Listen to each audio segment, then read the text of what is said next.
वालेकुम। क्या हाल है सही खुशी है अल्लाह का शुक्र करम। क्या थी पई है ये माल सड़ गया माशा। अच्छा भी आपको मेरे लायक कान नहीं मैल है वो साफ किया दीजिए। हाँ लो जी ਇਹਨਾਂ ਨੇ ਪੁੱਛ ਕੀਤੇ ਕਿ ਕੰਨ ਚੋਂ ਮੈਲ ਕਿਵੇਂ ਕੱਢਣੀ ਹੈ ਠੀਕ ਹੈ ਬਹੁਤ ਅੱਛਾ ਟਾਪਕ ਹੈ ਪਹਿਲੀ ਤੇ ਗੱਲ ਬਰਾਜੀ ਇਹ ਕਿ ਜਿਹੜੀ ਮੈਲ ਹੈ ਨਾ ਉਹ ਕੋਈ ਬੁਰੀ ਸ਼ੈ ਕੋਈ ਨਹੀਂ ਬਲਕਿ ਇਹ ਸਾਡੇ ਕੰਨ ਦਾ ਤਹਫੁਜ਼ ਕਰਦੀ ਹੈ ਉਹਦੀ ਸਿਹਤ ਦਾ ਖਿਆਲ ਰੱਖਦੀ ਹੈ ਜਰਾਸੀਮਾਂ ਕੋ ਮੈਲ ਕੋ ਮਿੱਟੀ ਗੰਦ ਕੋ ਇਹ ਖਤਮ ਕਰਦੀ ਹੈ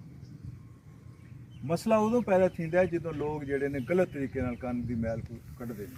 ਮਸਲਨ ਸਭ ਤੋਂ ਪਹਿਲੇ ਇਹ ਹੈ ਕਿ ਲੋਕ ਜਿਹੜੇ ਨੇ ਉਹ ਕਾਟਨ ਬੱਡ ਨੂੰ ਮਾਰਦੇ ਨੇ ਕਾਟਨ ਬੱਡ ਮਾਰਨ ਨਾਲ ਮੈਲ ਸਗੋਂ ਅੱਗੇ ਜਾ ਵੈਂਦੀ ਹੈ ਤੇ ਉਹ ਜਿਹੜਾ ਸਾਡਾ ਕੰਨ ਦਾ ਪਰਦਾ ਹੈ ਉਹਨੂੰ ਵੀ ਖਰਾਬ ਕਰੇਂਦੀ ਦੂਸਰਾ ਲੋਗों को आदत है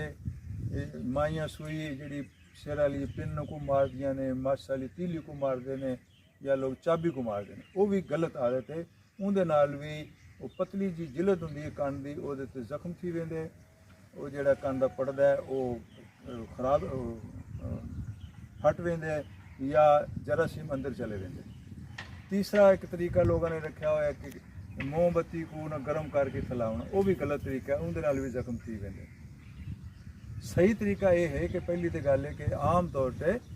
अपने तौर पर ही जो अस अपना ये खाने पीने साडा ये जबड़ा हिलदा है तो मैल कान चों बाहर निकल वेंदी है दूसरा ये अगर वाली बंदे को खराब करे तो कोई चाहिए बादाम रोगन या रोगन जैतून जो आते हैं वो दो दो कतरे कोई 4-5 दिन सुबह दोपहर शाम पावे तो 2-4 मिनट सुमा रहे